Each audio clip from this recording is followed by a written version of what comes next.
हाल ही में आपने देखा होगा कि कानपुर देहात के रूरा में मड़ौली गांव में मां और बेटी की निर्मम हत्या कर दी गई। एक तरीके से तो उसे कुछ लोग दुर्घटना भी बता रहे हैं, लेकिन ये हत्या इसलिए कही जाएगी क्योंकि हमारे प्रशासनिक अमले में तैनात अधिकारियों ने इस तरीके से दबाव बनाया परिवार पर कि वो दोनों आग लगाने पर मजबूर हो गईं और बुरी तरीके से जल गईं।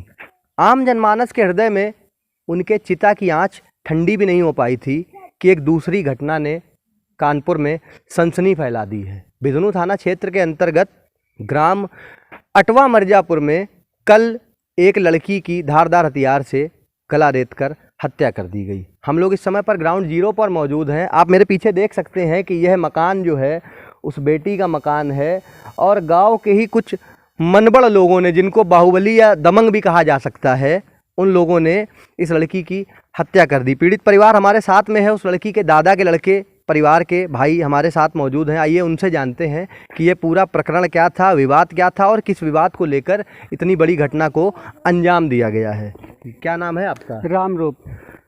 ये क्या मामला था, थोड़ा सा बताएंगे? मामला ये था सर कि 2 साल पहले बिटियन की मारपीट किया, उसकी हमने इंतजार थाने में दिया, चौकी में भी दिया, लेकिन पिछली बार रतन प्रधान से भूतपूर्व, तब उस समय मेरा वर्तमान में प्रधान थे, तो इन लोगों ने उसको दाब दिया। दाबने के बावजूद उसमें कुछ नहीं हुआ। 2 साल पहले जो घटना हुई थी वो किन लोगों के माध्यम से की गई थी? वो रतन करवाया था, ये राधेर ने किया था। रतन क्या उस समय ग्राम प्रधान थे? हाँ, प्रधान थे, इसी में मतलब प्रधान थे जी, अगली पंचवर्षीय में। तो इन लोगों ने उनको दाब दिया, दाबते उनके मनोबल बढ़ते चले गए, धमकी देते रहे बिटियन को। 2 साल पहले जो आपने प्रार्थना पत्र दिया था, उसमें क्या पुलिस ने मुकदमा पंजीकृत किया था? मुकदमा पंजीकृत किया गया था, लेकिन पुलिस ने उसको दाब लिया था इनके कहने पर। मतलब पुलिस में बेचती नहीं थी और पुलिस से मतलब गोश्त भी खाते रहे चौकी में जाकर, राधेर और रतन। अच्छा। हाँ, गोश्त खाते रहे। कंधे आपका कहने का मतलब है कि आपराधिक तत्वों की चौकी में उठा बैठक थी, इस वजह से मामले को दबा दिया गया।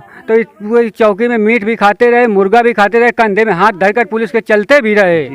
जब चलते रहे तो इनके मन बढ़ते गए, हौसले बुलंद होते गए। यही आस होते होते ये अभी जो कल घटना कर दी इसने, तो ये सभी कल वाली घटना को लेकर थोड़ा सा डीपली बताइए। कितने बजे की घटना है और क्या ये 2-3 दिन पहले से मामला चल रहा था, क्या था? नहीं, जो कुछ नहीं चला है, ये मतलब 2 दिन कुछ नहीं चला है। अकस्मात बिटिया सानी करने गई थी, तो सानी एक भैंस के सानी कर चुकी थी, दूसरे के सानी करने जा रही थी तो राधेर आया है।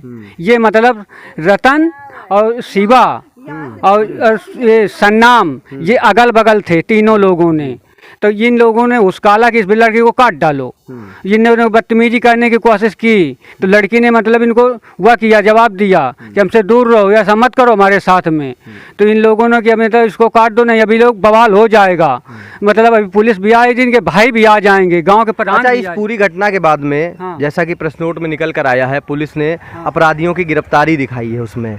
तो कितने लोगों ने इस घटना को अंजाम दिया है और कितने लोगों की गिरफ्तारी हुई है, थोड़ा ये बताइए। गिरफ्तारी केवल राधेर भरे की हुई है, और राधेर के गिरफ्तार होने के बावजूद वो राधेर को पनाह देते हैं अनिल पन्ना के लड़के, उसकी बहुरिया इसकी रखैल है राधेर की, वो पनाह देती रही। हम गए इसके घर, तो हमने कहा कि तुम्हारे घर में है, तो कहने लगे हमारे घर में नहीं। अच्छा, ये बताइए, इस पूरी घटना में जो हत्या की गई है, इसमें किसी एक इंसान ने इस घटना को अंजाम दिया है या और भी लोग इन्वॉल्व थे?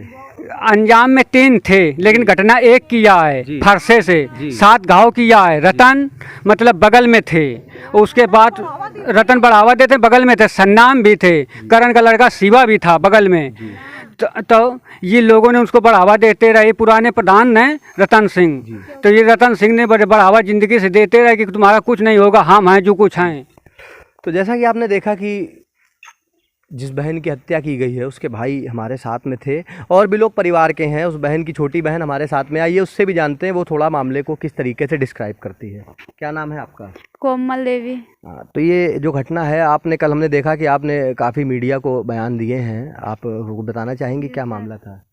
सर 2-3 साल पहले विवाद हुआ था, मैं दोनों बहनों को मारा था, अंधेरू जगह पे बेइज्जती भी किया। हम भी थाना गए, वहाँ चौकी में कोई सुनाई ही नहीं हुई। पैसा भी मेरे डैडी ने 10,000 जमा किया, रतन की वजह से कोई भी सुनाई नहीं होती रही। और रणधीर दुर्घटना करते रहे खेतों में भी छेका 3-4 बार। और रोड इस पढ़ने जाते रहे तो रोड में ही छेकते रहे गुंडागर्दी में। अब मेरे पिता को भी मारने कहते थे। अब मेरी बहन शादी कर रही थी, हम पहुंचे तो हम अपने प्राण बचाने के लिए भगी तो उसको जान से फरसा से मार दिया। अब मेरा भाई भी छोटा, उसे भी कहते थे दिया बुता देंगे। और फिर जब मारा फरसा तो गलत रही थी सर। आप इस पूरी घटना के बाद में आप प्रशासन से क्या गुहार लगाना चाहेंगे, मौजूदा सरकार से क्या गुहार लगाना चाहेंगी, वो बता दीजिए।